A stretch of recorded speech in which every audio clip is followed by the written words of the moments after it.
Yo, I think we're live. What's up, everyone? We are live. We're just gonna get into this. No intro music. Sorry I was late. Late one because your boy was pooping, putting his kids down, and then brought on the guest, and we just started talking. We just started going at it, and I was just like, all right, we gotta stop. We just gotta get the show rolling. It's gonna be a great freaking show tonight. We got Elijah Joseph here.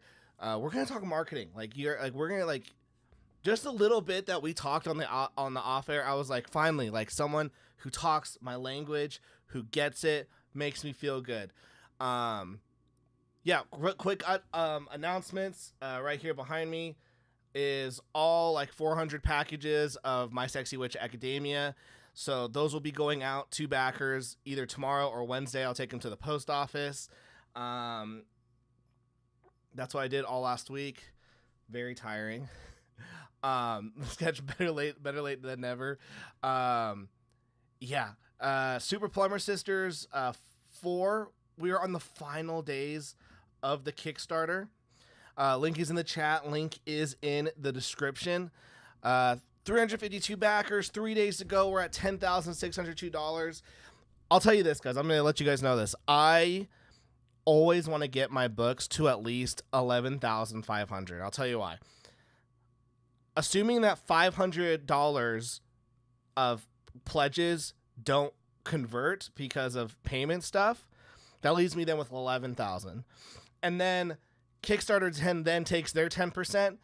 That leaves me with 10,000. And then that just looks nicer in the bank account. And then I'm able to like budget a lot easier. So yeah, Super Plumber Sisters. Sketchstar Rex is in the chat. He's our editor. Yeah, this is such a fun comic. It's fun and sad to have it end, but also I'm just super pumped to like have like another series finished under my belt. And then the next campaign we're going to be doing is Bold Assassin, Living in a Fantasy World #3. And then I think that's it ends on number 4. So we're like really finishing up these series this year. So super excited. Go check it out. But let me bring on my guest. I've got some things I got to do tonight, so I want to maximize my time with our guests. Let's just hit the live button. Boom. All right, guys. Without further ado, let's bring in Elijah Joseph. Let me switch over, because all this OBS stuff, I've got to like switch scenes and shit. It's so annoying. All right, Elijah, man, how you doing? Hello. How's it going? I'm ready for a silly goose time. Let's have a silly goose time. Masterpan says you should definitely be proud of yourself for being able to wrap up a series. Hey, thank you so much. Yeah, I'm pretty proud of myself. So yeah, guys, let me give you guys a quick introduction to our guest. Elijah Joseph is a comic book creator, content creator. He currently has a Kickstarter called Prince is Not Dead. We'll check out the Kickstarter later in the show, but link is in the chat. Link is in the description if you want to go check it out early. I've been following Elijah Joseph for a while, but I didn't understand his game until he made a post about a webtoon that he makes, and it's called Juan for Hire. And I was like, oh shit, I already subscribe to Juan for Hire, so I didn't know that like you were the creator.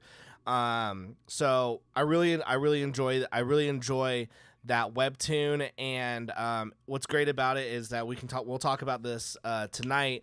Really, the two topics I want to talk about is this viral comic book format that we've all know that we should. I think comic book creators need to start utilizing more. In 2025 is the comic book strip for like 3 to 4 panel stories. But we can talk about that. But then we also Elijah and I, we're just gonna geek out in marketing. I'm so ready, man. I'm excited. I rarely get to like geek out. I rarely get to flex anything. So it's all up here. I do so much reading, man. I'm finally ready to like spew it out. You're like, I know. Well, let's I want to talk. Let's bring up like something that we were talking about in the off air, which we were saying that like one thing that you feel, and I agree with you, that we see with creators and just people in general is that there's so much knowledge to be had, and yet they choose not to consume that type of content, whether it's books, videos, podcasts. They don't want to educate themselves. Instead, they'd rather spend 8 hours watching the latest like Netflix show versus 8 hours learning something that could then build into a new skill that then they could use into their business to then make more money. Yeah, I'll tell you like a what actually almost scared me away from the comic community. It's kind of weird. I'm glad I didn't get totally scared away. I joined a Discord, like when I was like really starting to just like grind, like, and I was like in the marketing chat. I was like, dude, look at this guy. He's going viral on TikTok. He's selling out books, and like everybody got really mad at me that I was like trying to break this apart and being like, yo, we could do this and like all be successful and sell a lot of books. And I realize I think that a lot of people just get really mad because they don't understand like social media or they don't know how to take that next step. Um, and yeah, it was just really off-putting that there was just such like Hatred. negative energy around marketing and getting your messaging out there. Here's a question, and I posted this on Twitter, and my boy Tony James had to dig through the replies to find it. Fucking queer. No. I real quick, guys. I actually watched Tony James's recent interview with Julian on the Lucid Productions podcast, and I actually like really liked everything that Tony James said about how he runs his business, his writing. And I was like, oh man, I totally understand what this guy is saying. I understand why he does the what he does, the way he does, and I understand the game he's playing. So like, huge respect. Still fucking pussy, but no, like fuck you, man. No, but like I was like, oh, I was listening to it. I was like, oh, like mad respect. Like I totally understand now, like why you do the way you do and think the way you think. But I posted. I posted a tweet. Let's just pull up the tweet. Let's do it. Let's just pull up the tweet. Drama stream, let's go. I was, it's funny. I had a bet with myself. I was like, how long until we get into some drama? I won the bet. Dude, fast. It goes back. It goes. You're not. No, yeah, I love this post. Yeah. You're not an artist. You're a content creator, and I hate it when people say that because one, I mean, everyone who said that hits that mark, but someone in here. This is Professor Haytan. He goes, "What if I'm just a content creator, not an artist?" And I put content creation is a form of art. And Mr. Tony James did not like that. He does not, and so to me, I'm like, that just goes to show like another disdain for they just don't understand it because content creation, it is a form of expression. I mean, when you like, let's just go like making a YouTube video. You've got to write a script. You've got to like create a compelling script that's filled with emotions. Use a 3 to or 5 act structure. You then have to video edit it, find all the clips, direct it in a certain way. Maybe you are directing and maybe you're not just doing like a video essay, but you're actually creating this video. You're editing it. You're putting music. Like that's content creation. That's a form of art. That's my opinion personally. I agree and disagree with this guy. I think, when it comes to like, you've seen like these AI automation channels, like, I fucking hate those.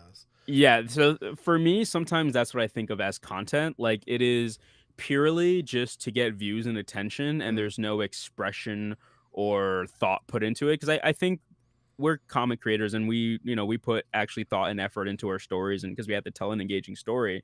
But a lot of people who just get clicks, they don't have to do that. So I can see where the divide is of, I'm a content creator who I just like make farming content. I don't think you're an artist there, right? But I do think you're an artist if you express yourself in any way. So if you actually put any effort into it, I think there's a line to be drawn there. But if you put any effort into it, I think that's a self-expression, and that is where art comes into play for me. Yeah, I agree with that. If it's just like that AI slop where they're just like, if you create an AI automation where they grab this, goes into Google VO3, makes the video, then automatically posts it to every channel. Yeah, I agree, like that, and they get like stupid views. To be fair, like at that point, it's like it's the consumer's fault because they're liking it. Yeah, I agree, and like I think we have to meet the consumers where they're at. But I also think, and everybody who's like interested in marketing, I highly recommend, and I'm going to reference this a lot because I'm reading it right now, is Tries by Seth Godin. And he says there's an opportunity for everything and try to find the opportunity. And I think like the opportunity right now is human stories, things that actually matter, and building a audience around that lifestyle of, hey, these are human stories. This is not like generated AI algorithm slop. This is actually personal to me, and hopefully it connects with you. And I think those are the stories that resonate with us the most. Like, Spider-Man, for example, everybody told Stan Lee that it was a terrible idea. And he was like, there's a gap in the market. I know that there's not a lot of relatable superheroes. There are not any teens. And of course, as soon as he was like, I'm just gonna go with my gut and I'm gonna put it in like a really crappy book that nobody's gonna care about. He's just gonna take a moon shoot, and it paid off. So I think that's kind of the culture we're living in, and trying to find those pockets where you can just really, really exist and say something and do something different. I think that's where you can succeed. Because like at the end of the day, like authenticity. What? But by the way, is it tribes? Yeah, tribes. Okay, I thought you kept. I thought you were saying tries. Oh, And I was like, sorry. man, I'm not familiar with that Seth Godin book. So I pulled up my Amazon and I was like, I think he's saying tribes, but I think he's saying Tribes. Sorry, try. Um, I got a okay. lisp. I can't speak. That's a good book. That's why I write. Um, but well, what's crazy is every comic book creator is a business essentially. If you Yeah. if you look at yourself like a business, you will accelerate better. Or at least you'll understand. Okay, I need to not just be a comic book creator. I need to start acquiring certain skills, and going back to the whole like education thing, I think sometimes there's a problem with comic book creators where they shun marketing like they're trying to sell me something. Like Mm, they look at everything like sales and marketing is icky.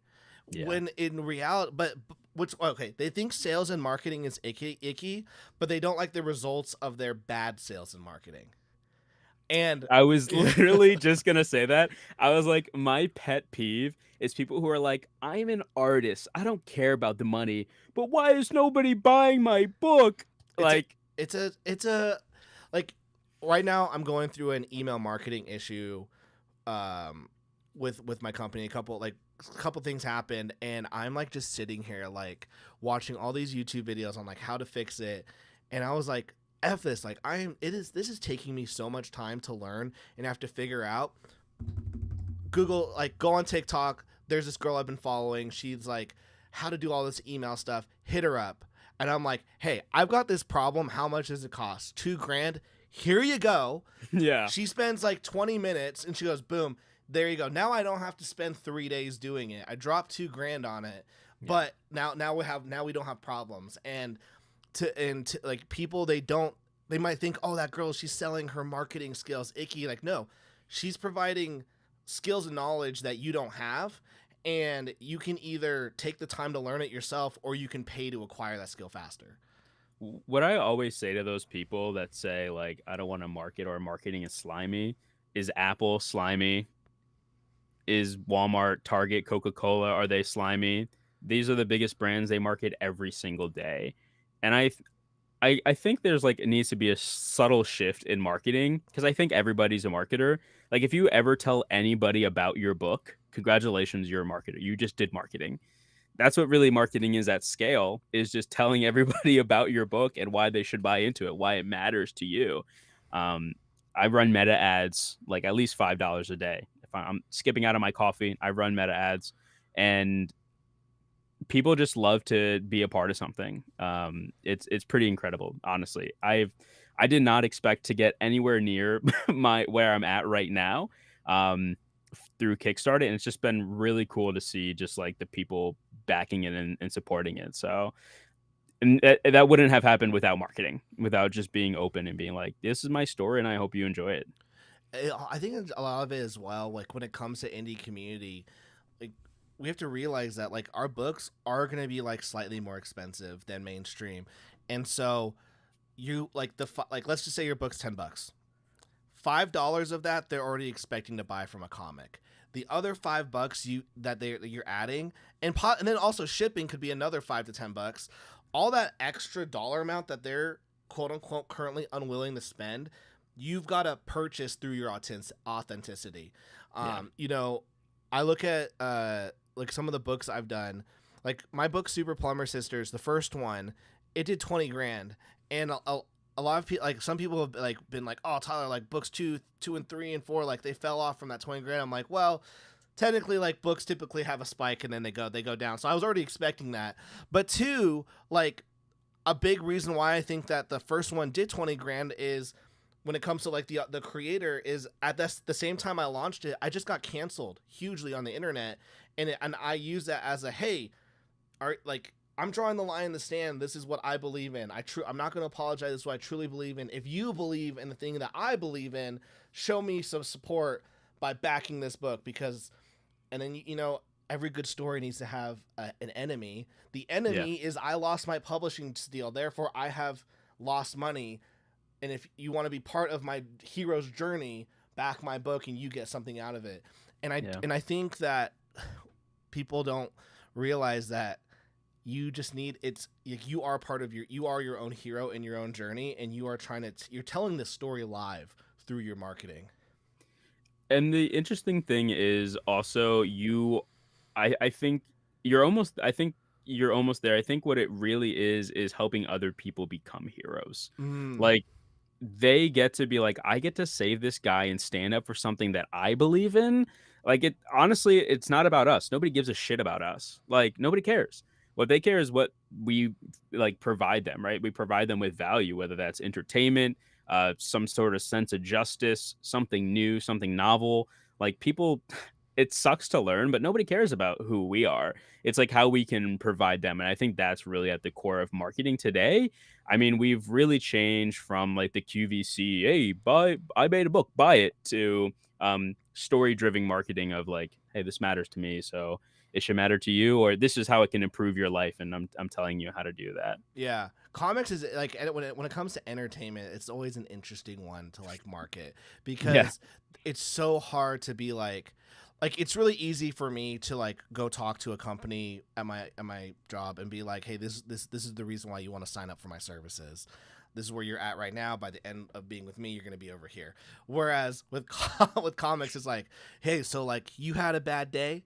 Well, I got these two sisters, and they're plumbers, but they solve like it's a ghosts and monsters. And I promise, if you read it, 5 minutes later, you will feel a little better.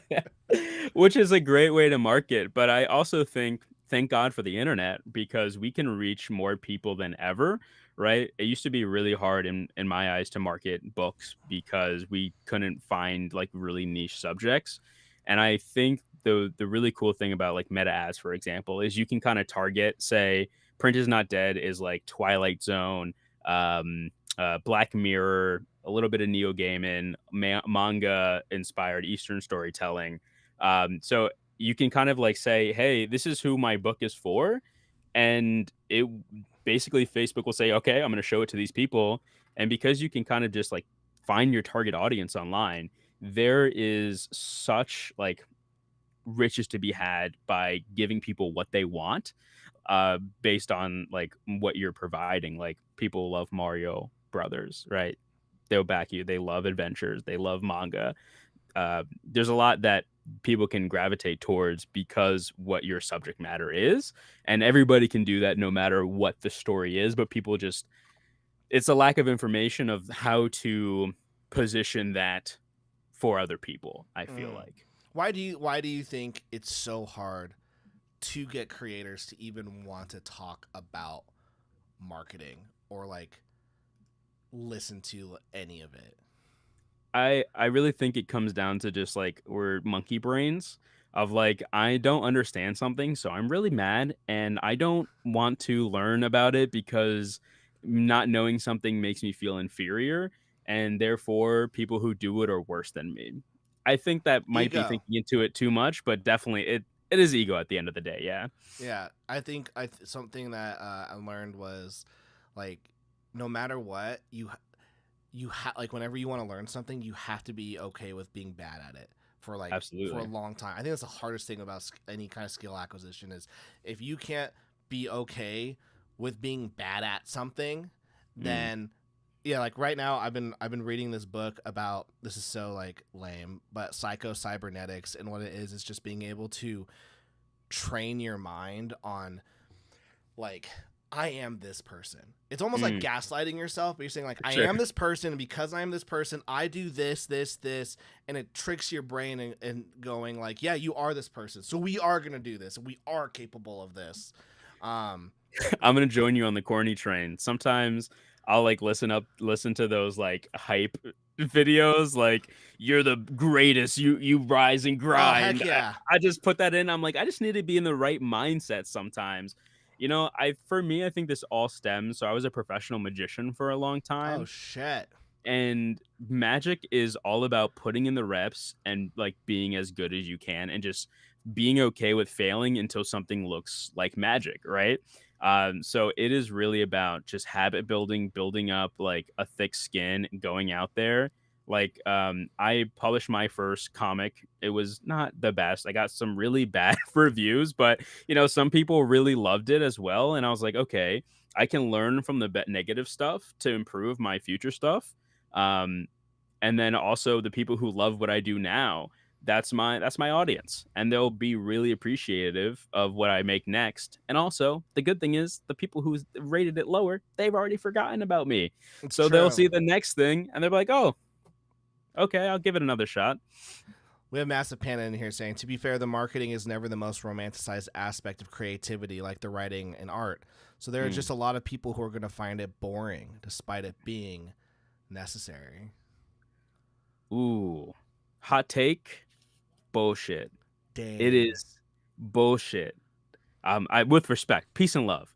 We love I Massive Panda, by the way. we I love him. I don't even know him, but I love him. I'm in love with you. No, I just like being controversial because it's fun.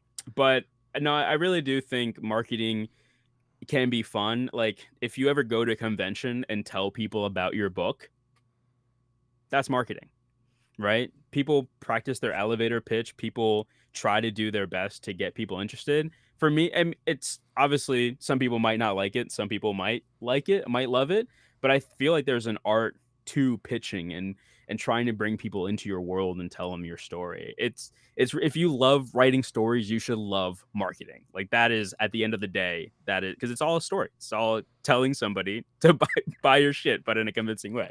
I sometimes feel like Sketch Star, I'm gonna pull your thing up. I sometimes feel like the people who are like, I'm bad at marketing, I'm like, then I don't think you like your story enough. Mm, You don't believe it enough, because if you were to be like, if someone's like, oh, tell me about Super Plumber Sisters, I'd be let's go. like Let's let's talk go, about it all day. let's do Yeah. this, like I can. But if someone's like, oh yeah, like this is my book, it's like, you not like the book?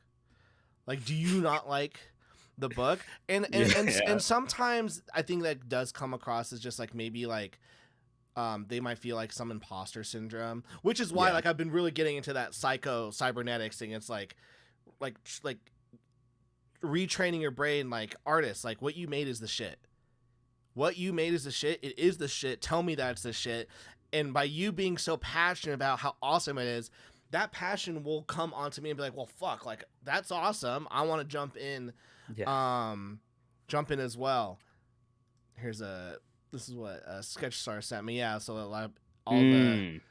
this is what everyone sees.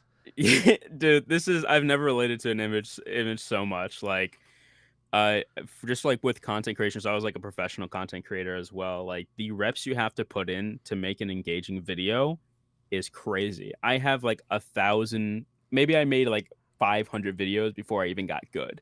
Like before I was pulling in like 100,000 views a video. Like there's so much work to get to this point. And people aren't willing to get to this point because they get pissed off that the first plate shattered. Yeah. They can't accept like a no or failure. Like, you have to be okay with hitting stupid failure, or just pivoting and being like, all Mm, right, like, but even then, like, pivoting can be sometimes detrimental, but you have to be okay with failing. My belief is like, if someone else did it, I can figure this out. Like, someone figured this out, I can figure this out. Like, or I can find someone who has figured this out and try to, like, talk to them.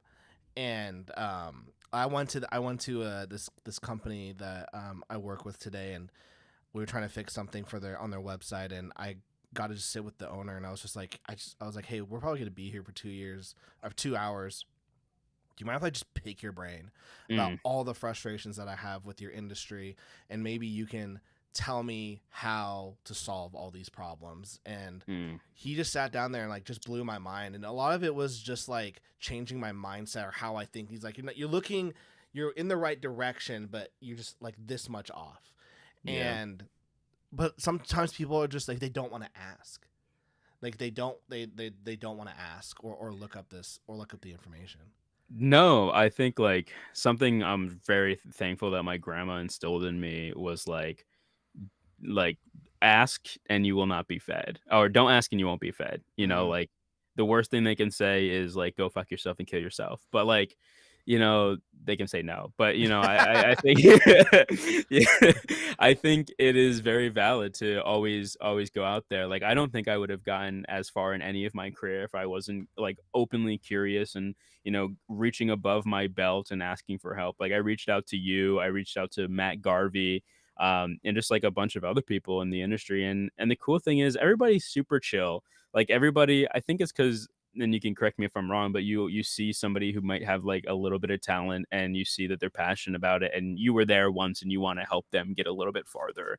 And I think that I think like I've helped out so many smaller people just because I've seen like they have interest in it, and I just love hearing my own voice. So I think for me, I think the comics community is kind of jading me with the whole Mm, helping and the mm, handouts thing, which is why I have been like pivoting to a different company that I was telling you about off air, yeah. because we know this, like artists, writers, like they hate the word marketing and they hate like skill acquisition and learning stuff. And like I've like thought about like every time I've had like a problem is because I went, hey, this is something I learned in marketing, and people going, shut the fuck up, and I'm a double Mm, down person, so I go, wow, shut the fuck up, how about you go kill yourself? yeah. So instead I'm like, okay, maybe I build out this marketing company that I want, and I'll give my knowledge to people who are, willing to do it. But I have I a do get can it. I ask you You something? can ask Like, me anything. oh, thank God. I'm glad this is an open space. I feel so comfortable. Thank you. Do you not see that like other people are just like pissed off about marketing and you like just look at this as like a wide open ocean?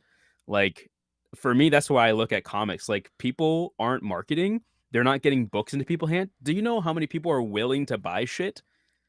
Oh yeah, yeah, yeah. So You know what I mean? Like yes. So I do. Yes. So I do see it as a blue. There, I do see a huge blue ocean for indie comics. For me, I'm planning on taking my quote unquote blue ocean dive mm, probably in like 5 years. that's fair. I've mapped it out. Good. Um, and I have like a checklist of things that I want to have, and this is all based off of like my experiences that I've had. So when I worked at a book publishing company. I think I might have told this story on air before, but my friend and I, who's now my business partner, we there was like thousands of books that just like this company had published throughout the years, and we're always publishing 10 new books a month. But sometimes we're just like, man, there's got to be some bangers that just didn't do well in this warehouse that have so many copies. Yeah. So we find this one book. It's an anthology series, and I'm like, pull up the sales history. It sold like 200 copies, and it's like 5 year lifetime. I'm like, holy crap, that's awful. So I'm like, okay, we like read it. We have like a pack of like, could these be gems? We're like, all right, this is the one that we're gonna put meta ad money on. So put out the product, create an email campaign, do a bunch of marketing stuff on it. Literally like a month later, we've sold probably like 200 copies of that book, and then all it took was like one mom to then post it into some other group, Mm, and we sold 1,000 that weekend. yeah. And what we did is we asked everyone, like, well, why'd you buy this? Like, we asked the mom, like, why, like, what kind of group was it? why did you like, why is everyone buying it? And she's like, oh, this is a great book for graduation gifts, and graduation is happening right now. So every single year we were like, okay, it's graduating time. We're going to put this book meta ads. And we did that for 4 years in a row. I only worked there for 4 years. Yeah. We sold, by the time I was gone, around like 10,000 copies of that book. And that book was 5 years old. And so my idea is get as many trades done as possible using Kickstarter, because I do think Kickstarter is still a very niche platform. Yeah. And then after that, either get stock on my website or just go all in on Amazon. Yeah, dude. I was gonna ask. First, I'm doing Amazon. I love it. People have never complained about the quality yet. The quality's great. The quality's fine. It's fantastic. Like my books are like 50 pound. It's really like manga inspired. It's compact, like even the size, but people love it. Like, especially if they're not super into comics. I mean, everybody, I haven't heard anything bad about it. Even somebody, my friend Jonas, who is like, breathes comics, it was like, this is perfect. So quality, as long as you're telling you have quality. So I've got the girl with the Mega Fist. Yeah. And like all 200 pages, like it looks fine.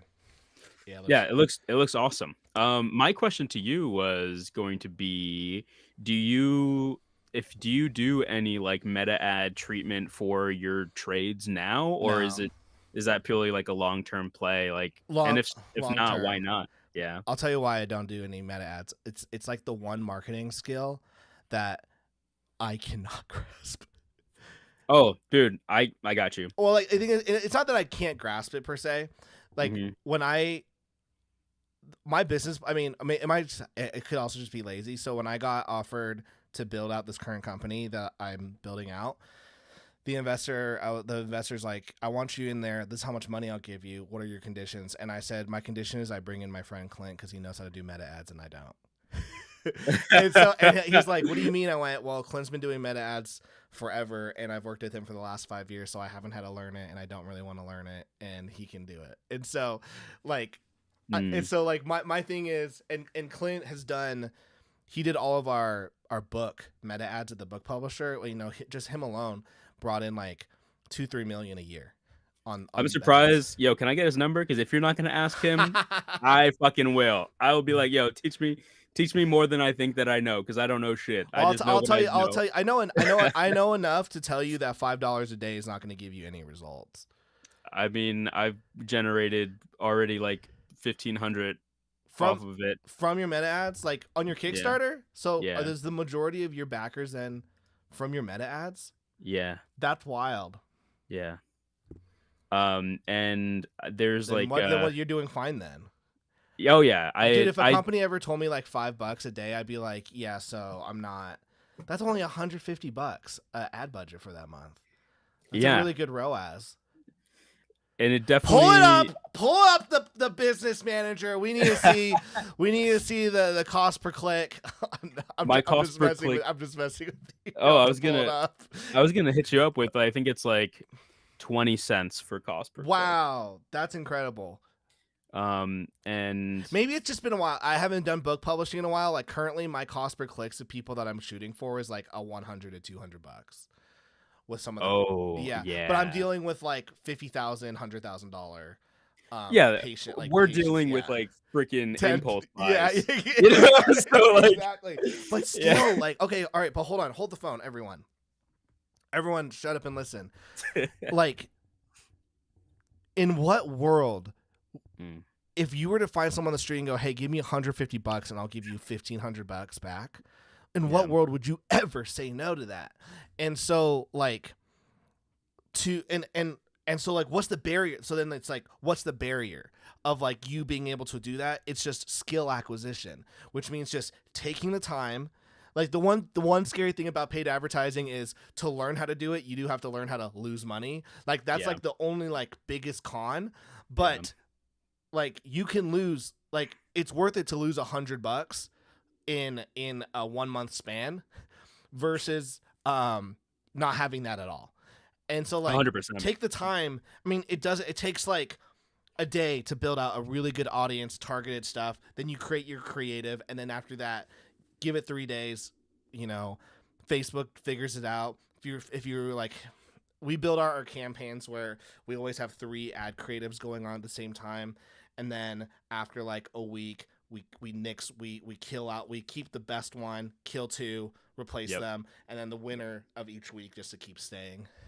Yeah, and then I like to so I do all my testing during pre-launch, and then now I've kind of upped my spend. So Mm. I think it was about I think I launched with around it was more like less than a little bit less than 1,000. That would be my meta ads, and then now I'm just kind of pumping. I'm putting more like $20 a day and just putting out the best ads. Mm. Not all of them are going straight into backers. I launched this on August 1st, by the way. But they are following as well. A lot of people are. I think I like doubled my followers, so I think I'll get them at the tail end of the project when there's a little bit more social proof to it. But it's still farming potential backers, which is the most important to me. Yeah, your first Kickstarter, in my opinion, is just to like let the platform know, hey, I'm here, I can do this, I delivered, like Yeah. ride or die, like come with me. Like anyone who's like, oh, my first campaign didn't do very well, I'm like, it's okay, like you'll get it on your second, third, or fourth campaign. Like sometimes you do get outliers, like my friend Caden, like his first book did 20 grand. He also spent 2 years like getting signups and pumping it out. Yeah. So let's talk about Print is Not Dead real quick. Let's do Let's this. do it. Let me tell you my story, bro. If he doesn't pitch it well, he's a shitty marketer. It's on the line. Yeah. No, I really like grew up. The inspiration was a few things, but like I grew up reading like Stephen King short stories, and I always really liked the short form format because I have ADHD, so I like to be able to pick it up and put it down. Um, but this kind of came to me because like I don't know, I had a flashback to when I was a kid and I was like digging through back issues at the comic book store, and I would not just pick up like capes and stuff. I would pick up literally everything, right? From Archie comics to like indie romances or whatever. And that's kind of what I wanted to bring to here. So it's kind of feels like digging through back issues or like channel surfing. If you're old enough to remember cable, or I say like doom scrolling, but fun. And it's just some really great stories illustrated by over 20 artists, like super international. I combed through literally like maybe 500 artists and picked each artist for each vibe. So it's truly like the most curated thing I've ever done. Just to kind of like some like anthologies just have like not like there's no cohesiveness, and I try to figure out how to make it feel like one whole book. How much of these stories did you write?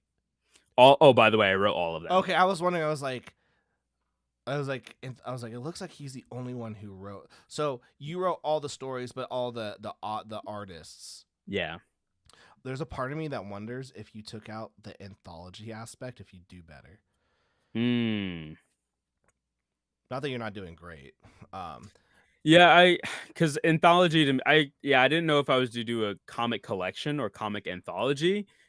I didn't know what the Like I wonder if terminology you for put me. Print is Yeah. Not Dead, a genre-bending graphic novel, Mm. because I like a lot of things that people think of when they think of anthology. It goes, oh, like there's a topic, there's all these writers and artists, and then there's no cohesiveness. What if I said comic collection instead of anthology? I mean, the nice thing is you can just go like comic collection.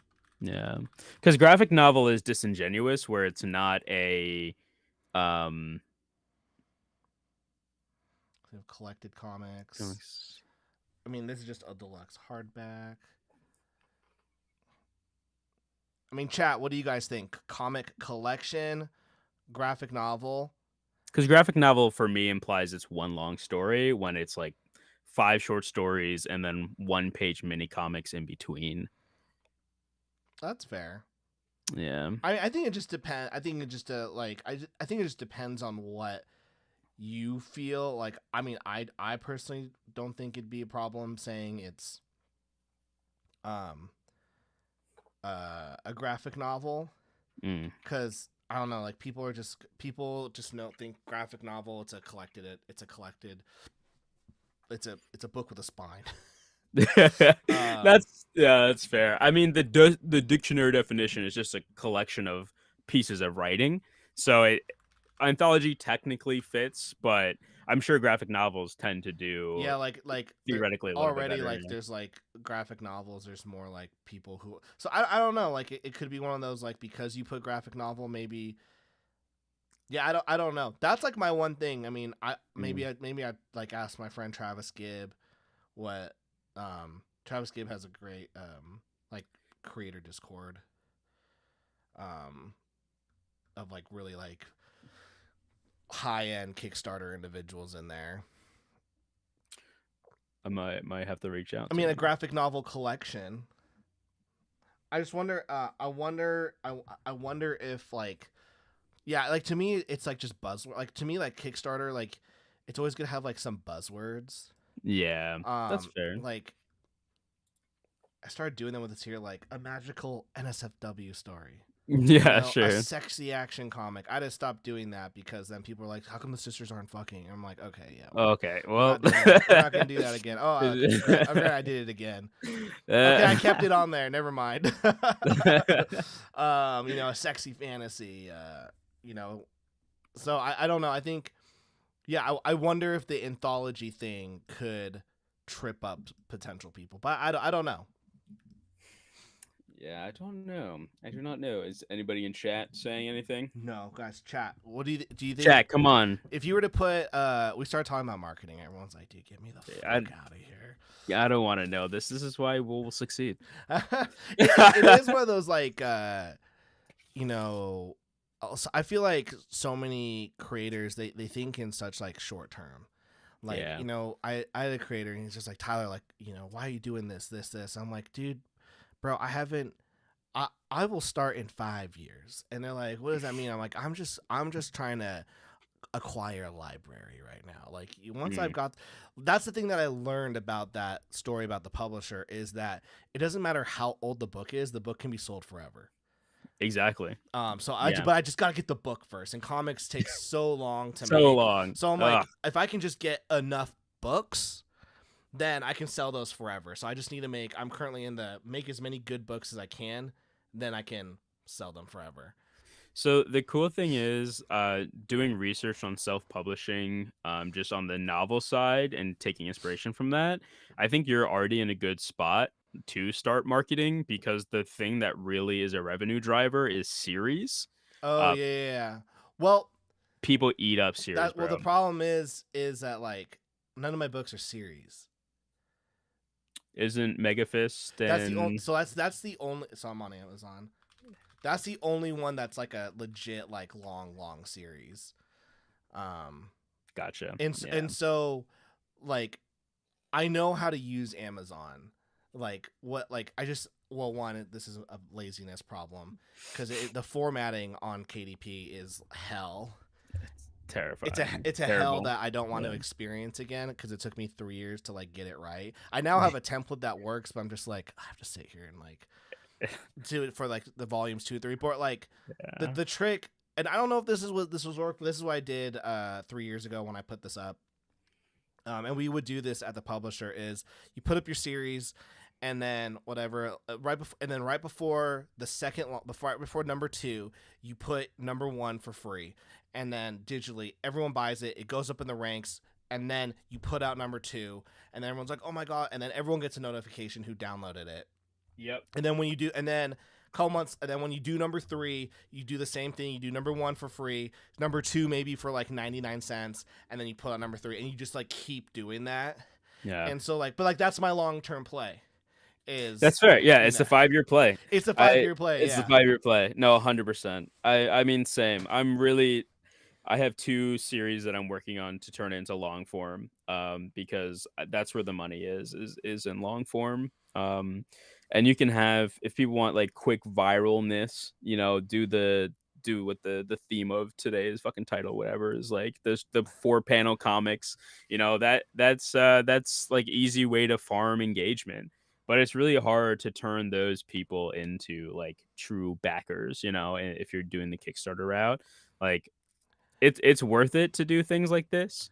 Um, It gets you it builds out. I think you have to have a good mix of like the short form is going to get you the eyes, which will then get you the followers, but those are all like vanity metrics. yeah. And then you then put out your long form stuff with then the people who fuck with that will stick around. So it's just got to be a game of both. Kind of like, with short form content, long form content. TikTok people, they're not the best audience, but they can funnel people to your long form and those will be more engaging. Um, I mean, I love these short forms, and this is like getting into the weeds of like numbers, but for Meta ad, it costs maybe like 12 to $20 to reach 1,000 people.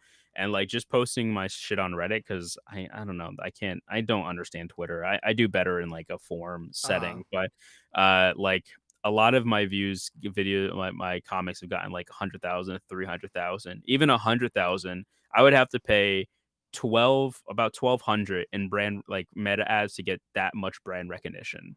So just like doing these small comics, 4-panel comics, especially if you can do it like inside your or like to pointing back to your long form. I just do like relatable memes to kind of Yeah. stoke my personality, but Common America does it. They're smart, or it's like they have like their strip series, and then everyone's like, oh well, who are these characters, and they can always point them back yeah. to their long form stuff. Yeah, like people don't realize like, and it maybe just comes to the marketing is like whenever I'm talking with companies, they go, yeah, like we don't really want to have an organic strategy. I'm like, yeah, just like if I know you're not going to see the ROI now, Mhm. but like you don't want to always be paying for ads. Yep. At some point, you want to get to a point where your organic is doing more for you than ads, and it's a trusted audience.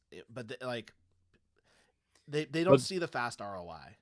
no, and the cool thing about what the way I like to position organic content as well is it is it is prepping your ads as well. Like I use a lot of my organic content as ads Mm. because they are high conversion rates. Like the ones that are going viral are already proven content to get clicks and engagement. Yeah, So that should be the money you put money into that. It just gives you a higher it's a free conversion training rate. ground, a testing ground. Like, hey, here's all Yeah. of this. Let the algorithm.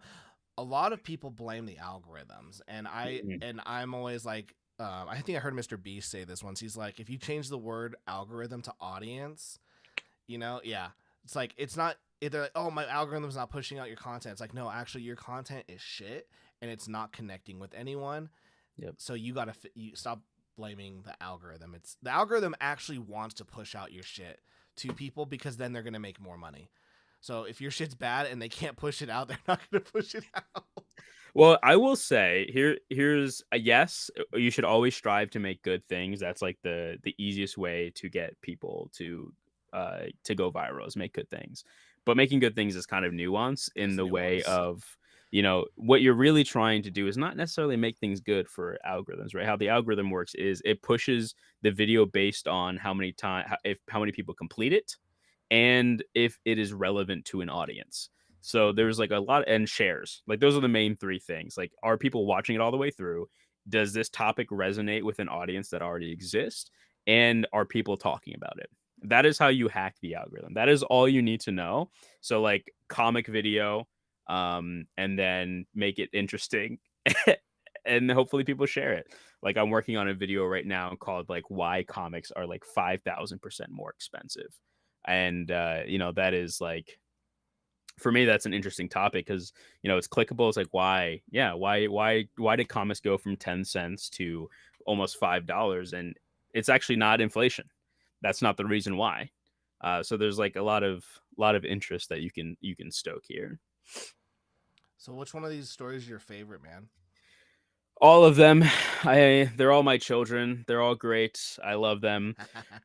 No, but my I think man, my two favorites are like they're tied is Stake in the Heart, which is the first story in the book, and it's about a vampire protector. I kind of wanted to flip the genre on the head. You know how vampires are always being hunted, Uh huh. but what if they weren't able to protect themselves. Like maybe they just survive off of blood, and that's really the only. They don't have super strength, they don't have superpowers or superhuman abilities. But who are the people who would protect this almost like endangered species in a way? Okay, interesting. So it's about Nadia, who is a young vampire protector, and she's doing her first mission, and she's trying to make her dad proud while she protects a vampire going to prom, and he wants normal kid stuff like just enjoying being a kid and trying to enjoy prom. How long are these short stories? Like, you have 15 one-pagers, but then how long are the short So stories? the short stories are range from 20 to like 10 pages. Oh, nice. So this And is a thick book then. it's 120 pages. The Toll is my second favorite one. It is just really out there. It's about it's about a troll who is an artist, and it's about compromising on your artistic value for money. And it kind of the ending is probably the best thing I've ever written. Of like, I don't want to spoil it, but it just kind of it bookends it, and I love a good bookend. What was the mindset you're going with on like putting out a graphic novel or anthology that has like all these stories versus like putting out like a start of a series, for example? Pure stupidity. Okay. You're already too deep in. You're like, all right, we just gotta put this one out. So, but the honest answer is like I wasn't confident enough in myself as a writer to do a full series, and this was an exercise. I wrote maybe like 100 short stories, and I picked out like the best. Maybe it was 50 or whatever, but it felt like a lot more, including one pages was like 100, and I just picked out the best ones. And I was like, hey, there's something here that I can put into a book and put it all together, and that's kind of that's the birth of Print is Not Dead. Hey, it's, you'll hit your funding goal. Now you have street cred in the Kickstarter space. You can put out that next one. I'm excited. I'm already working on the next one. It's going to be super sick. It's called The Lone Cub, and it's kind of a take on dark fantasy that I haven't seen done in a while at least, and it's leading with hope instead of cynicism. So it should be fun. No, I dig that. What's up, Hero Darky Dark? What's good, people? Hero Darky Dark also has a Kickstarter coming up very soon. Sir Ubisan says, Draw and Talk, how large is your art pile? I don't have an art pile because I don't draw traditionally anymore. I only draw digitally. Yeah, that's mostly just to optimize. I don't like pen and paper. I know I love sorry, that's false. I love pen and paper. I can't travel with it. Dude, I love marking up my scripts. I print out all of my scripts, but it's so hard to do that on the go. Yeah, it's not conducive. Dude, what are some other market okay, let me throw the floor out to you. What are some marketing topics that you want to talk about that you're like, man, people are not talking about it, and like let's just talk about it? Yeah, I think it goes from the just highlighting what we talked about already. I truly think this is the most valuable conversation on marketing and comics on the internet right now. So good for us. I think like it's all about learning. It's about building a fan base first and foremost, building your newsletter list. Actually, I was actually thinking today, every like few months, I go ahead and do something. I'll share with you what my plan is right now. Dude, let's do it. Would you like that? I really got, can I share my screen? All right, Yeah. make sure no porn is showing. Okay. Oh, there's a little bit there. All right. No. All right. So this is inspired by the Disney map here. Oh shit, dude, the Disney map? Yeah. You know the Disney, dude, I have mine somewhere. I love it. It is what I I like live my life by. So basically what the Disney map is you have your central thing, and then everything you do should work to serve this central thing. And I've kind of remixed it a little bit and turned it into something that I can kind of understand a little bit more, and on a smaller scale, because I am not Disney. But mine, yeah, it's and then I put it into a funnel, right? I think there's a few things that a lot of people don't think about in terms of marketing. and it's the funnel. And what is at the bottom of the funnel? A lot of people in comics will say the bottom of the funnel is to buy the book, but that's not. That's the middle of the funnel. The bottom of the funnel is to build your newsletter and build an exclusive group. I'd like to use Discord. And really, at the really bottom, it's to get them to buy into your mission and the lifestyle that you're trying to do. You're trying to like bring out into the world. And then you go to the top funnel to get everybody in to buy your books. And then it's all kind of synergy. So if I go from the top of my funnel here, my top of funnel is comic strips, my YouTube channel, and focus ads. All of that goes to buy a book. And all my books are kind of purposed in a way to help buy more books. So I have like at the back of every book, I kind of treat it as like a novel, how they kind of plug their own books in the back of the novel. And then I also point right to my bottom of funnel, which is my newsletter. Like, if you like this, yo, keep in touch. I'll give you some free shit. Sign up for my newsletter, because people who rely on the algorithm are the people who are going to be left behind.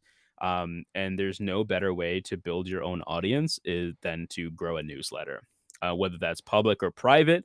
I like a private newsletter, which are one-way communication, but I'm really going to start building out my Discord of like a private community, because really word spreads when other people become like really passionate about what you're doing. So getting people talking and like making people become friends in the Discord, I think that is something that you can't buy or sell. And of course, the newsletter goes back to the top of funnel, to the YouTube channels. And then I think everything that I do is, trying to get people to buy into my mission. And I think everything you should do is having a mission statement, because you can kind of, it's kind of your story, right? Like my story is that I just want to tell human stories.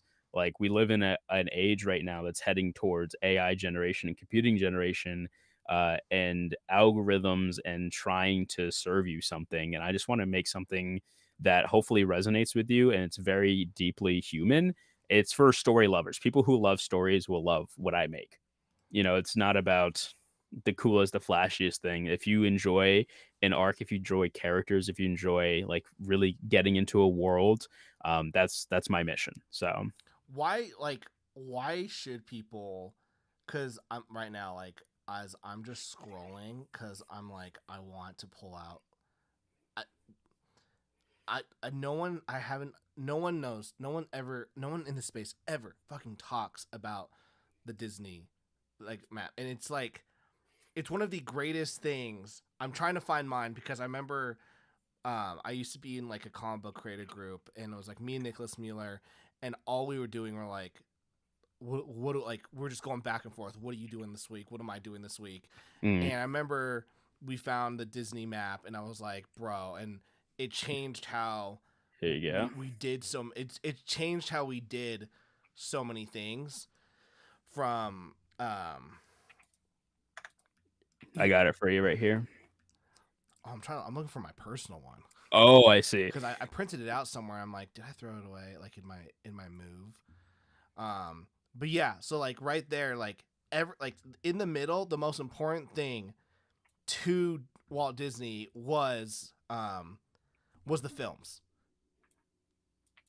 At like when all said and done, everything has to be with the films. So he's like, I'm gonna create a company that does music, so then my films have original scores, and we'll sell that, and then we'll have TV shows, and the TV shows are gonna be of the characters from the movies, so that it keeps promoting the movies. It's kind of crazy. Sometimes I feel like Disney has completely gone off this. Oh, Actually, 100%.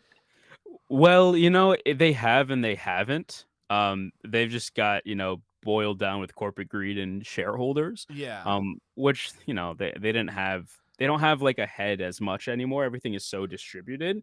Um, but they still make a killing. I think everything is actually really here now, and everything is funneling to Disneyland. I think that's one of their biggest drivers in revenue, because they're not really doing movies. I don't even know when Disney released an actual like a based movie that's not a reboot or Marvel, a Disney brand movie. I haven't seen that done in too long. yeah, like um because like if they were quote unquote following this, like Inside Out would have its own TV show. Yeah, Um, Disney Plus or whatever. exactly, and they don't. Um, so there's so many things. I'm so pissed off. I can't find this. They even have. I love how they even have books and comic books. Like dude was in every single touch point. This is where I would like to be in 10 years. But right now, I am here. I'm very simple. I keep it as low key as possible because there's so much you can do.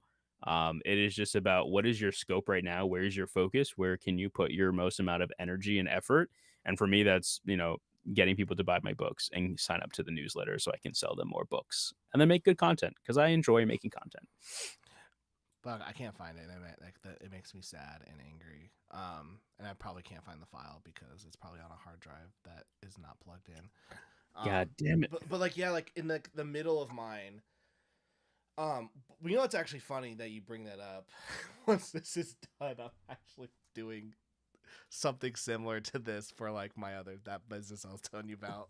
Yeah, it's great. I love it. But yeah, like in the middle of mine was like it was just making the comics, and then I was like, and in this house you have the Patreon, and the goal is to fund the comics through like giving people an exclusive look. But then you have the newsletter, and then you have the YouTube, and you have the live shows, and it's like it all comes down because really what it comes down to is you as a creator need to go, okay, when all is said and done, what do I want to do? Yeah. What do I want to do? And like for me, like right now, like that's kind of like what I'm doing with my quote unquote life is that like if I was to do this for my life, my middle would be a little bigger, but it'd be like, provide for my family. Yeah. Number one, but then like two, I want more time to make comics. And so I have my day job helping the family, but then if I can build out this other side business that like is killing it and it's super running and I can be like maybe rich, then I have more time to make comics and whatnot. So I think this is something that like people don't know this because they're not asking questions. Yeah. And I think that's crazy that in an age of like Chat GPT, like just sit there and if you don't know how to do something, type it in Chat GPT and it will teach you. And just keep asking questions. Well, that doesn't make sense. Break it down. And you can keep going and going and going. And you can learn. And, going back to what you were saying at the beginning, people just don't want to learn. They don't want to. I want to do it. I was just thinking something that was fucking so profound, but it was no, yeah, it just comes down to information is out there. If you want to be successful. What I was gonna say is, people just don't have the drive. They don't have it. They don't want it. I don't think they really want it bad enough, bro. I got a second job just so I can fund my comics and run ads. Like I'm all in. I'm trying to. He's not getting that morning coffee because he's using it for the meta ads. Let's go. Oh, I still get my coffee. I just reuse pods every once in a while and don't do, yeah. Okay, with that being said, like, and we have like, maybe 10 more minutes on the show. Yeah, sure. Yeah. Like, people get offended, but I'm kind of with you on that. I don't think people actually want it. Like, they say they want it. I don't think they're willing to do anything. I don't think they're willing to do what it takes to get what they want. And I also think that people just aren't they think they're doing a lot and I don't think they're doing anything. I don't think they're actually doing anything. I think I want to be empathetic for two things. People don't know what they don't know. I try to live by that because there are things that I don't know. Mm-hmm. I'm reading this book and I'm learning shit, and I love to learn. And people just don't have that drive. And it's also like a money issue. Like I understand like a money, time, tired, like this shit is hard. Like to dedicate yourself to grind. Like I am lucky that I can bum it with my family.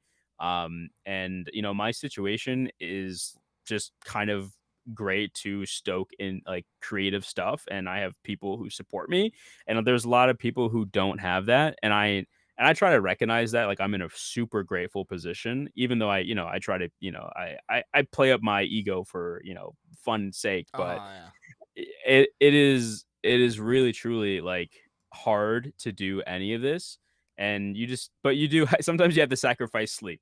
to to learn it. And when you get to a certain age, it definitely gets harder. So I'm very empathetic to people that this is super hard, but if you really wanted it, you'd figure it out. That Damn. He's being all empathetic. He's like, yeah, but also if you really wanted it, you would figure it out. You lazy piece of shit. No, I mean, I remember when I was like young. It was just me and my wife, and I was like doing like 3 or 4 shows, uh, a week. Okay, I found like a shittier version of that Let's Disney go. thing that I made, but it's Yeah. not like the actual one that I made. Draft one. Oh, I picked the wrong. Yeah, it's draft one. Um, this is like draft 3, but my original one was way more connected. But I had like at the top, this was more like my YouTube channel. On Yeah. like I'm gonna focus, and this was for a different what's it called channel I was doing. But yeah, the goal is to like start with the YouTube channel, get them over to my Twitter, get them over to my Shopify, my email list. But then the goal is to funnel them into my Patreon. Cause yeah, a lot of people. I like how you say that, like I I was talking with my friend. I was like, because we're talking about the marketing funnel. He goes, "Yeah, do like the marketing funnel at the end, like they buy." And I'm like, "I don't think they buy in the middle." And then like, he's like, "No, Tyler, like they buy. That's how it is." And I went, "Okay, fine. Then the marketing funnel isn't a funnel to me. Then it's an hourglass, and they buy, and then the next bottom part is." The audience building Yeah. and they become my missionaries of marketing for me. And he's like, "Fine, we can do that, but still a funnel." I'm like, "It's an hourglass, dude." Yeah. Um, I want sales, but also I want a community, but I want sales mostly. yeah, it's like if it stops right there, like they're like it stops to sell. I know, no sell. Then you need review. Then you need retention, and then you need community. Yeah. And then if you can get all that, then you can get advocates, affiliates, and you can go forward. But I remember I was yeah, it was just me and my wife. I was doing all these kind of these videos and whatnot. And I remember like I would do a ton of these live streams, and I'd be like, "Guys, you guys just don't want it enough. You guys are fucking lazy." And I'm out here doing all this. And I remember like the guys, they're like, "Tyler, we're married, we have kids, we have jobs." I'm like, "Man, like you guys just sound like bum ass bitches. You guys are lazy." And like now here's me with like 2 kids, and I'm like, "Oh my gosh, I don't have time for any of this." They were Yeah. right. So Yeah. like it is like it is one of those like okay then you just got to sacrifice something like I've sacrificed the video games, the TV shows, staying up a little late or waking up early. Like if you want something, you can make it happen.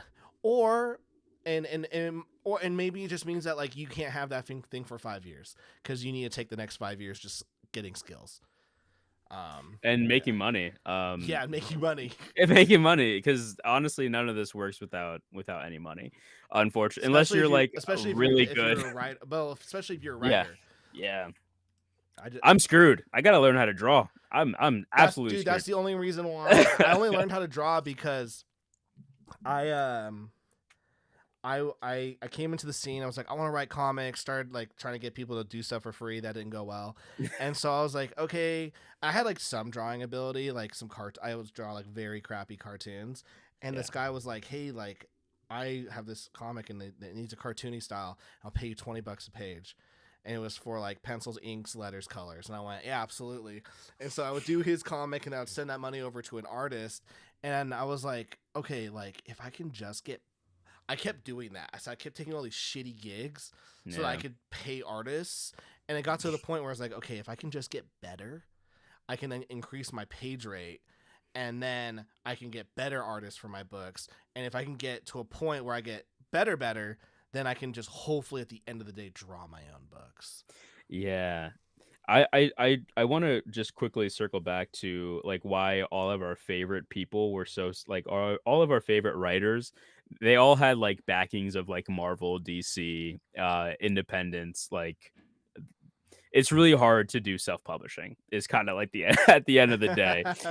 It is, we don't have the backing, we don't have the money, we don't have the built-in audience. So like 5 years is like the minimum, and it's all about just grinding and making it happen, dude. That's true, because we look at someone like these big names and like, oh, they're killing it in independent. It's like, yeah, they had a fucking built-in audience for 20 years of their career. Like, if someone were to go, hey, Elijah, do you want to do a stint at DC or Marvel for 5 years? You'd go, fuck yes. Absolutely. Even though you might hate everything, you're there just for the cred. And you go, I wrote Spider-Man, buy my book over here. But I wrote Spider-Man. And people are like, oh, that's the guy that wrote Spider-Man. And you can live off of that clout. Yeah. Whereas like if you just indie, you're going off of just, this is my book. You're building your own audience. Like you don't have 20 years of legacy of like Marvel, right? You have I have sub like 1 year. You know, I have sub 1 year of legacy for comics anyways, but it's a grind, dude. And it's I think we'll be fine. The people who can figure it out will be fine.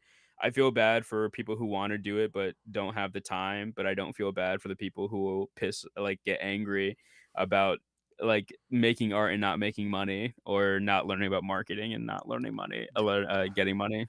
I remember I got heated, I think it was last year or the year before that. I posted like, to every writer who ever complains about like sales and marketing but is doing NaNoWriMo this year, how about instead of doing NaNoWriMo this year, you like read a fucking marketing book instead of write another book no one's gonna read. And it didn't, like, I got fucking flamed. Yeah, you know, people don't want to hear the truth, dude. They just want to live in their world. They want to take that moonshot. Oh, moonshot, take me to heaven, please. It's like, they're like, you know, I talk to people like, I'm like, what do they like? You know, I'll talk to creators and they're like, oh yeah, I'm like working on my another script. I'm like, bro, stop. Like, stop writing. Like, you should stop writing. And like, you already have 5 scripts that are never gonna see the light of day because you can't even afford the artist. How about like pick up a pencil? Yeah, exactly. Like, either learn how to draw or fucking like learn how to market yourself, or like start like creating content. And I mean, there's such a, all right, I'll extend this another 10 minutes. What why do you think people are so like, I don't want to make content? I just don't think they understand it. They maybe post a few videos or a few tweets and they get 0 engagement. And this is actually a mindset shift that I think you could relate to. It is not about the first few, it's about the long run. And oh no, I forgot what I was gonna say. Just I think they're scared. They don't get the results that they want, and they don't think long term. They don't level up the skills to get where they want. I figured out what I wanted to say. They get so distracted by everybody else being so successful. Mr. Beast getting 100 million views. They have 100, and they feel like they're doing nothing, and they're not going to get anywhere. And then they give up. That's where I do like creator coaching and I do strategy. And a lot of people get stuck in these like small pockets because they just keep comparing themselves. And I like to say this, like, all right, I only have 57 backers right now, but 57 people in a room, try to get 57 people together in a room. Oh, dude, I had this like mindset shift where I hate event marketing, because to me it's the most like, you did a bad job at your job because there's no one here. You can physically see. No one showed up. You suck. And so I hate event marketing. Yeah. And I was supposed to like fill a room of like 20 people. I only got 6. And I was just like, anyways, I held on for a company, and the company's like, oh, dude, like, good job. And I'm like, good job. Like, guys, you guys asked me to get 20 people. I could like only 20. I could only get 6. They go, yeah. But each of those guys are going to drop $60,000 with us. And I went, what? And he goes, yeah. Like, we sell like $60,000 equipment. So like, it's okay, because that's, and I was like, oh, so like, it's not just about the number of people. It's like the quality of the people. I was supposed to launch like this new business like a month ago. And I was talking to one of my mentors, and he's like, Tyler, like, how'd that new business thing you go? And I was like, I haven't launched it yet. And he's like stupid rich. And he goes, I wrote this down. He's like, the reason why, he goes, Tyler, like, you are like self-sabotaging yourself. And he's like, the reason why you're self-sabotaging is because it's allowing you to predict the future, and that's giving you an illusion of control. And he's like, so you're self-sabotaging yourself because you're like, well, it failed and I knew it was gonna fail. And Yeah. he's like, you just got to go for it. And he's like, Tyler, like, do you believe in this like new business? I'm like, yeah. He goes, do you in 5 years will you still believe in it? I went, oh yeah. He goes, then why aren't you Do it. just do it? Yeah. And yeah, I think sometimes, yeah, I think creators like they just get too in their head.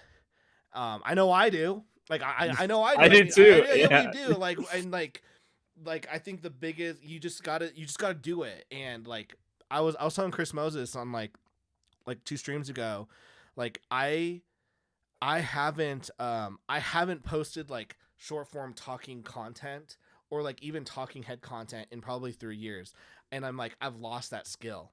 Mm. And so Yeah, it's not like riding a bike. You got to build that shit up. yeah, so like it's easy right now. Like I can talk to someone, we're doing a live stream, you and me, we're having a great time. Yeah. I forgot the skill of just talking to a camera and no one's there, and then you're like second guessing yourself, and you've got to post it, or just like grabbing your phone and just like saying your shit. I forgot how to do that. I mean, I got to my TikTok to like 4,000 followers just doing that, and then I stopped doing it. Now 3 years later, I'm like I should have kept going it, but I didn't, and now I don't have the skill, and now I'm scared to do it. Bro, here's this is what this is actually very relevant. I love bringing things back to magic because it's the reason why I am like where I'm at today. But in as a magician, what I used to do is I used to do close up magic. So I would have to go up to people, and I would have to go like basically get them to watch me do magic tricks. Like I'd have to ask for their time essentially, and there the amount of no's you get should be like you should just like quit like you should absolutely quit. But what I've always found the most rewarding is the people who do say yes, and they have such a fantastic job. And like I've seen like people literally decades later, and they'll say, oh, dude, you're the magician, and they'll open up their wallet and they'll pull out the card that I did a card Oh trick with. shit! Like Because it that impacted them that much. yeah, and every post or anything that you do is a potential to have some impact to somebody, and that gets me through like the worst days. It's like I could change one person, and Mm. that gets me more than I need to reach a million people, at least for the beginning. And then I'm like, I want more views because I'm a attention whore. But Exactly. Well, I think also I think some people like have this like I don't deserve it mentality. Like why me? I was looking Mm, at someone and they were like yeah like they showed that like yeah like I do this and I made this much and I have like 200,000 followers. I'm like gosh like that's so many followers, and then I go it's actually not if you think about the world. And I'm like mm. it's actually, and it's like they're saying kind of the same thing that I'm saying, just but I would say it differently. And who's to say that I can't have even just 1,000 people or Yeah. 2,000 or who like I think people think that there's like not enough pie, and it's like no, there's pie. There's The pie. saying like you're one in a million used to be really good years ago, but now that there's so many people, one in a million is like an audience for you to talk to. Yeah, You're one in a million is no longer unique. Like that is I think that's about I don't know, I'm not good at math, but that's enough people to pitch your book to. Like if yeah. you need one in a million people, you can find them. So Yeah, and it's and there's the tools are available now. Like you don't have to like go to cons and table and like pray. mm, You can put out a post, reach thousands of people that would never see it, and get them. And I think it's crazy that people don't see the value in the marketing.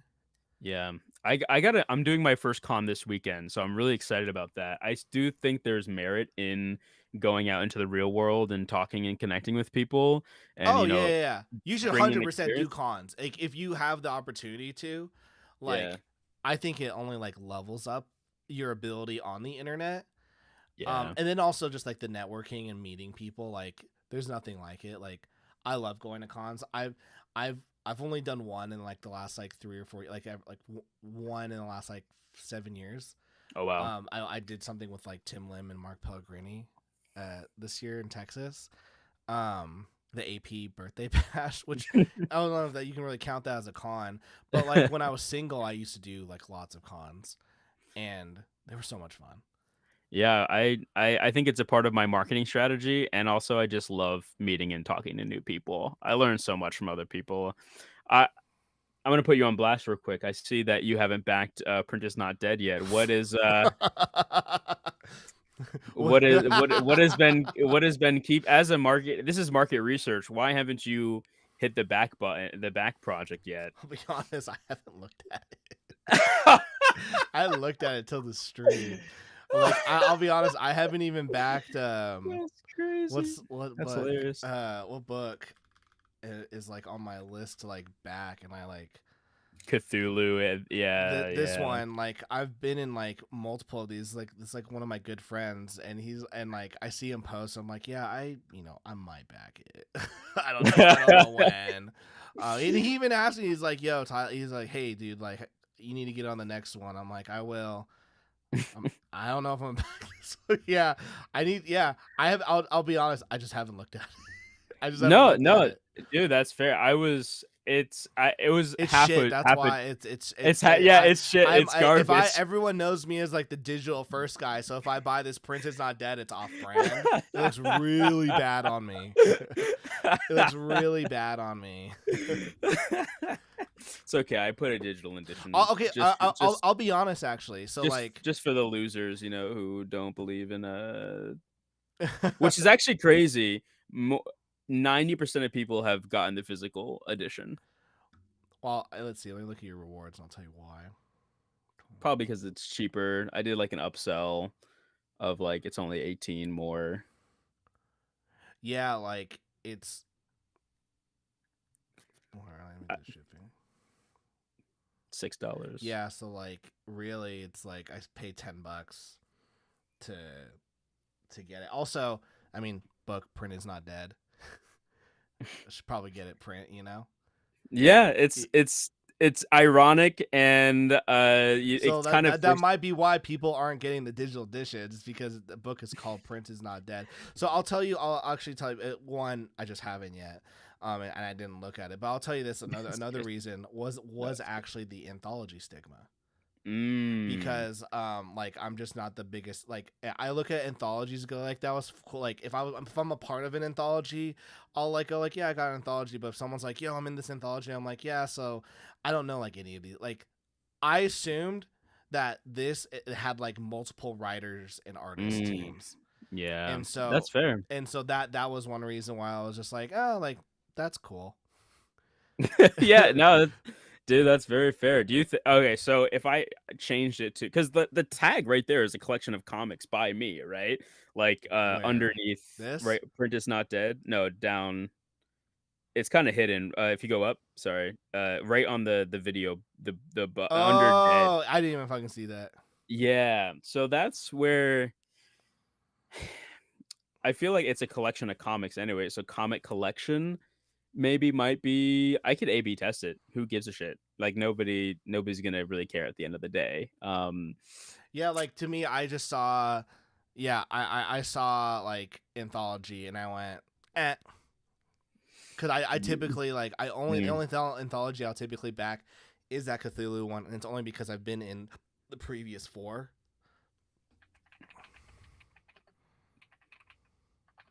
You know what I'm looking up right now? How Stephen King does it. Yeah, what is short story? Stephen King short story. Yeah, I think it's just called a short story collection. So I might change it right now. Because then and then like it could then the tagline, it could be like something, I don't know, like 120 pages, 20 plus artists, multiple genres, one heck of a time. It could be like it could maybe like that's just telling me features, but it's not giving me any emotional connection. It's like this phone, like this Android phone is 20 gigs of hardware space with a USB-C plug and 3.5 like photo camera, but the iPhone, power your life with efficiency. It's like, well, I don't power my life with efficiency. Yeah, there's no hook. Well, that's like, yeah, that was kind of a conscious decision, because it is so, there's so much in there, but it's like finding the through line. Yeah, like there probably is a through line in there. My through line is like the first few pages is like channel surfing in your hand is kind of my pitch is kind of, or digging through back issues or whatever. Oh,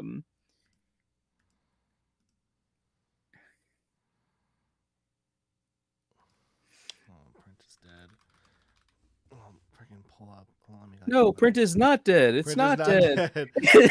So yeah, I don't. Yeah, but like I mean, this is just my personal opinion. That's your personal. Yeah, You yeah. know, Fair. I could be completely. I mean, whenever I look at campaigns, I always look at the Pat Shans or like Charlie Stickney's, um, or Cat Calmia, because like they like destroy the platform like no other. Like here's Charlie Stickney's. I think he's like the most backed book currently on Kickstarter like this month. Yeah.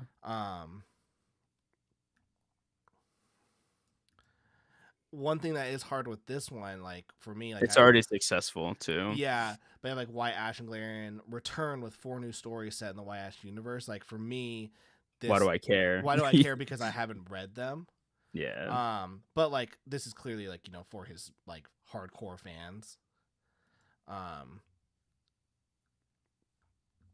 Or I'll like look at like Pat Shan, like let's see. Yeah, our sweet and spicy series about online content campaigns collected into a beautiful trade paperback with a bonus story and extras. There's another person. I backed this one the other day. Kingdoms clash in a fantasy world where yeah, so like there's like so yeah, I wonder if like it's not like Wild Wisp 20 pages in a Gemini mailer. So I wonder if there is like a through line. There's really there's no like, I guess it's a book about humans at the end of the day. Like human stories for humans, I guess would be a That's possible. That's a good though emotional like war. It's hard to be human. This book celebrates the craziness of being human through 20 wacky tales. Yeah. 20 like 20 wacky tales that celebrate how crazy being a human. Like I don't know. There's like that's all the works. That's all that workshopping. That's all that workshopping. That's what people don't do, Yeah. brother. Yeah, people don't like they're just like they're like they're just throwing shit out there. It's like no, like there's like legit thought. My thought for this is, and this is based off some testing. If you grew up, I forget what the reason why I put it that way was, I think investment in time, 20 people is a lot of people for people who maybe on the fence, like not so into comic culture, but have always wanted to buy it. That 20 people is a lot. 120 pages. That is most books I feel like on Kickstarter are like issue ones. Mm-hmm. So I know, so that's a differentiator. And then multiple genres. And you know, it is like, oh, I didn't want to niche myself down into like romance or just thrillers or whatever. It's literally celebrating all the genres. Well, that's And why then I think if you were to put graphic novel, it yeah, immediately tells them that it's a thick book. true. But then you could like I'm just reading like this like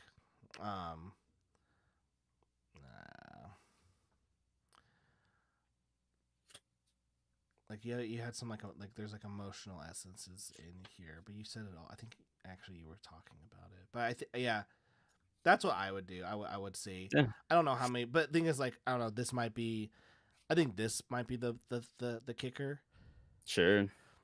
and then I don't know what like this. I don't know how many people. I don't know how important this is. I'm sure it is important.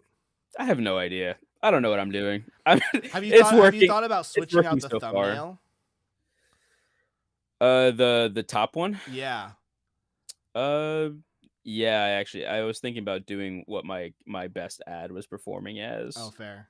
Which is just a book floating in space. Hey, that could do well. Like an example of a campaign doing that well was Private Dance.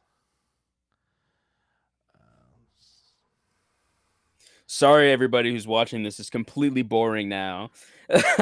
No, But we're this is the workshopping real shit. work. This is what goes into making things more successful than they are. Let's see. Yeah, so like this is what they did for their graphic novel. Yeah, yeah, it's pretty sick. You know, so like super basic, just book, a low opacity picture of the book, Yeah, the logo, and like obviously like this had a fan base already, but like if you're saying that like your best proven ad was just like the physical like mock-up of the book, then yeah. like here's an example to validate that it is something that people can that do. The other reason why I would switch it because it gives coherency from they click on the ad, then they click on this, and they see they're in the right place. Oh, fair. And then the other thing is I did cut like I did like Instagram polls of which cover they liked the best. And it was always this one, and everybody said they liked how they could see all the comics on the cover. And it's really hard to do that when it's small. So Yeah. that's why I kind of did that spread out one. Um Mm. and like if I change the hard thing about positioning it in this way, if I change everything, everything kind of falls apart. It's kind of like I did Jenga here or like a house of cards. Mm. Um, the only thing I could probably change to get away with is like the comic collection to like the graphic novel uh collection or whatever. Um, I wonder if like short story collection, a comic short story collection might even be better or something. But You can play around with it. yeah, everything that I've done so far for the marketing is print is not dead. It's supporting indie artists. 20 people, this is all about, getting people to come together. So I built this thing and so far, right now it's working, so I'm not even gonna fucking worry about it that much. But Yeah. but it does give me a lot of food for thought for next time. And I think Oh especially yeah. if it has a through line, like one of the other like ongoing series that I'm gonna do, I think all of that definitely applies, and I'm gonna do a lot more testing. That's the And one thing about marketing is it's like if you've got something that's working, don't like don't touch it. don't freaking touch it. They're like I had this the girl that works for me. She's like, hey, like I'm thinking of like switching this ad. Like I'm like, okay, like isn't it doing well already? And she's like, yeah, but I think you could do better. I was like, okay, create a new ad set then. Like it's already don't like for the love of God, don't turn that off. Yeah, yeah, You exactly. know, Yeah, I will yeah. say like this is like this people would hate this, but like whenever I do my kicks, whenever I think of like my comics, if this is like the Kickstarter thumbnail, I like will sketch the Mm, cover and be like, okay, where do I put the Kickstarter thumbnail? And if it doesn't do that, I go, okay, I don't like that cover. that's sick. I Um, like that. You know what I did too for that I think you would really appreciate is I had 3 covers for my first book. And then I ran ads to determine which cover got the most clicks, and mm, that became my cover. And it's crazy because everybody's like, "Dude, I fucking love this cover." So that data based on people clicking through, because honestly, at the end of the day, we judge a book by its cover, um, even though we were told not to. If you but can we figure do. out, oh, 100%. 100. I mean, you saw Anthology and you're like, "Fuck this." So, like, we always judge things. We always judge things by cover, but I love that idea. That's really sick. Yeah, like this next campaign I'm doing for my bullet book, I want the thumbnail is gonna have like it's gonna be broken up into like this like V, and then you'll see like my gosh, bro, you'll see like one cover here, one cover here, one cover here, and because I sketch out all my covers that I commission. I like I where the fuck is my pen? Where is everything? I like Dude, you snapped it out of yeah, existence. Crazy. I sketched out what I want like all the colors to look like if they were to be in this grid. Yeah. And then I went, okay, like you draw this one, you draw this one, and they're like, oh, like it's just based off this grid. I'm like, yeah, because that's what I want this grid to look like. I don't know. I haven't done that in the past. I mean, I do always sketch out my covers that I work with artists, and then they draw them. but I've never like done it because I wanted it in a certain grid. You know, an interesting thing too to do is then take that, put it back over the cover. If you're having separate, if I'm understanding correctly, you're gonna is this that's gonna be expanded out Well, and this will oh, be that's cover one, that's cover yes. two. And Gotcha. I'm like, I want Mhm. this cover, this like I want this cover. She's facing a battle, so you can see, you know, her butt right here. And in this one she's at a bar, but I want to see her butt right here. And this one she's shooting goblins. And I want her butt to be right here. So then I can go, okay, artist, you draw this cover, you draw this cover, you draw this cover. Mm. Dude, that's fucking 4D chess right there. I We'll see. appreciate that. We'll That's see if it works. yeah, because you're almost nerfing your final product, possibly depending on how good those artists are in Yeah. like achieving that. Exactly. Like the big thing, like the one I always do no matter what is this, like draw the cover and go, okay, like could I use this as a Kickstarter thumbnail? Yeah. No. All right, then like it's not happening. Like this cover, I specifically drew like I did that with here. Like here's the cover and I drew like that rectangle. Yeah, that's pretty sick. Um Do you think there's any difference in conversion if you just did like really like a poster, right? Versus a cover mm, for the Kickstarter, the top of the Kickstarter image, and then you do whatever cover you want. Do you think that cohesion is super important or I think the cohesion could be important because if someone like loves that image, they're gonna want it.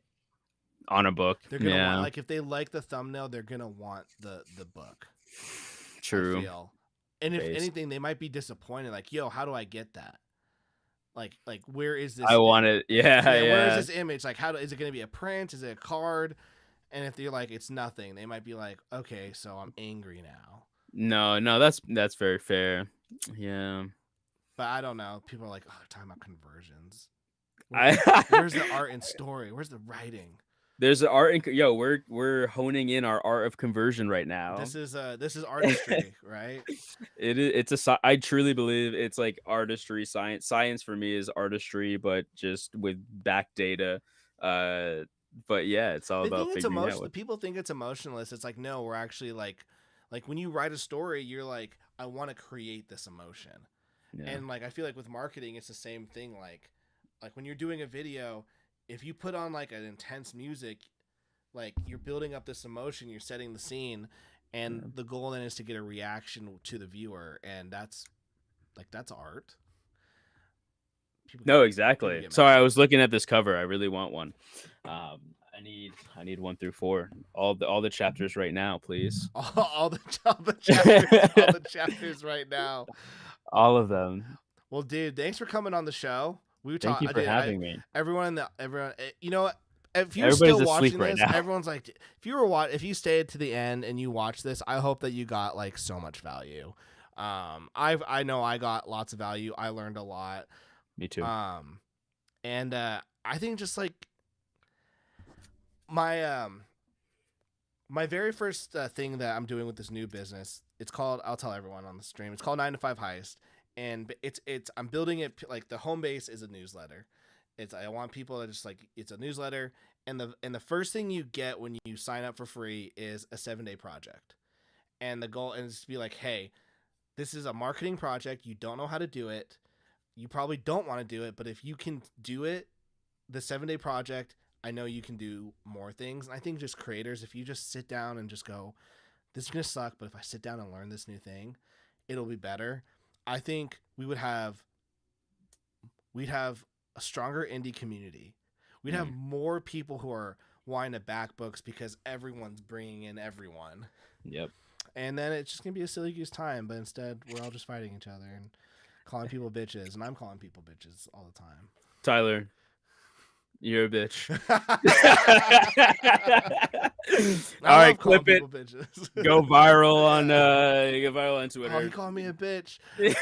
Where can people find you, man? You can find me if you're still watching. Proud of you. HeyComics.com. Hey with 2 Y's, like you're flirting with a girl.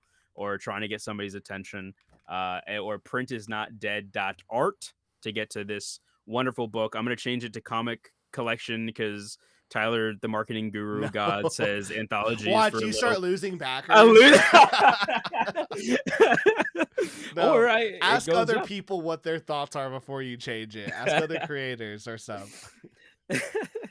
No, but that's it. I got a bunch of books. You can back this one, and then there's add-ons for other things. Yeah, I hate pitching sometimes, but I'm tired. That's all you need to know. Back Print is Not Dead, please, for the love of God. Go check it out, guys. We got 24 days to go. As well, we have 3 days to go left on Super Plumber Sisters. Go check that as well. Thank you guys so much for watching. We'll probably do when is this called? We'll do a stream. Oh fuck! Really? I'm ending this in the morning. Why would you do that? Jesus, dude. I normally do like a celebration stream. Hold on. Why would I do that? That's so weird. You hate yourself. That's why. I think I do. What the fuck? Okay, never. What the fuck? Anyways, that sucks. We'll still stream and we'll do a late pledges stream. What up? That angers me. Why did I do ruined that? my day? Why did I do this? I'm pretty furious right now. I'm gonna go punch something. I'm gonna go kill my goldfish upstairs. I'm pretty mad. Oh no. No, whatever. We'll do a celebration stream on Friday. And then yeah, guys, keep reading comics, keep making comics, have a silly goose time. And once again, Elijah, thanks for coming on the show, bro. Thank you for having me.